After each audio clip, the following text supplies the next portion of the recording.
दोस्तों, रैम का प्रॉब्लम आप लोगों को पता होगा। जो रैम और एमएमसी साथ में ही लगा होता है। कुछ कुछ फ़ोन होता है जिसका रैम अलग से लगाया जाता है, जैसे रेडमी 9 है। सैमसंग के भी कुछ फ़ोन है डबल डेकर, इसके रैम अलग लगाए जाते हैं, एमएमसी अलग लगाए जाते हैं।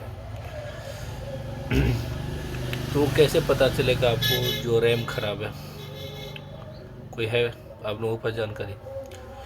चलो, अगर जानकारी है तो अच्छी बात है, लेकिन मैं भी आप लोगों को बीच बता देता हूँ रैम का प्रॉब्लम क्या होता है। रैम का प्रॉब्लम आपको जो पोर्ट बनता है ना, ऑटो पोर्ट या फिर पोर्ट बना रहा है कि नहीं बना रहा, ये रैम की वजह से होता है। सीपीयू ओके है, सीपीयू तक ठीक है। आप मोबाइल से एमएमसी खोल लो तो रैम तो निकल जाएगा ना, साथ में ही रैम लगा होता है।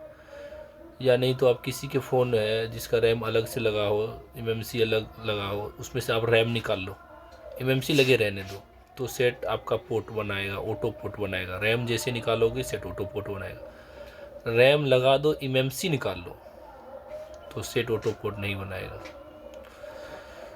तो किसी का भी अगर रैम ख़राब हो ना तो सेट ऑटो पोर्ट बनाएगा, समझ रहे हो? जैसे सेट ऑटो पोर्ट बना रहा है, एमएमसी लगा हुआ है, बहुत अच्छा। सेट ऑटो पोर्ट बना रहा है और ऑन नहीं हो रहा, रैम ख़राब है।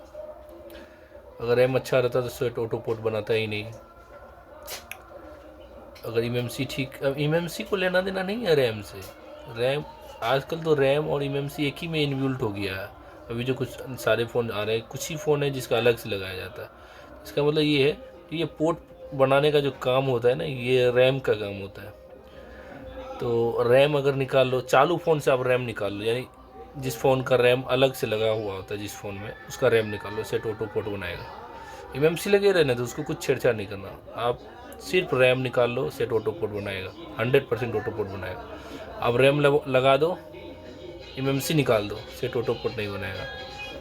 सेट को ईडीएल से शॉर्ट करके पोर्ट बनाना पड़ेगा, या फिर मीडिया टेक है तो वॉल्यूम अप डाउन दबा के पोर्ट बनाना पड़ेगा, इसे ऑटो पोर्ट नहीं बनाएगा। तो आप लोगों को क्लियर हो गया होगा, पोर्ट से समझ में आ जाएगा जो रैम इशू है या फिर एमएमसी प्रॉब्लम। अगर जिस फ़ोन में रैम और एमएमसी एक ही में इनबिल्ट रहता है, उसमें तो एमएमसी ही चेंज करना पड़ेगा पूरा का पूरा। जिसमें भैया अलग अलग है, उसका आप रैम चेंज कर दो। अगर ऑटो पोर्ट बना रहा है तो एमएमसी निकाल के चेक कर लो आप यूएफआई में, है ना। तो ये चीज़ आप लोगों के लिए जानकारी के रूप में था। अगर आप लोगों को अच्छा पता हो तो ठीक है, नहीं जिसको नहीं पता उसके लिए एक ज़रूरत की बात थी। चलो दोस्तों, थैंक यू दोस्तों।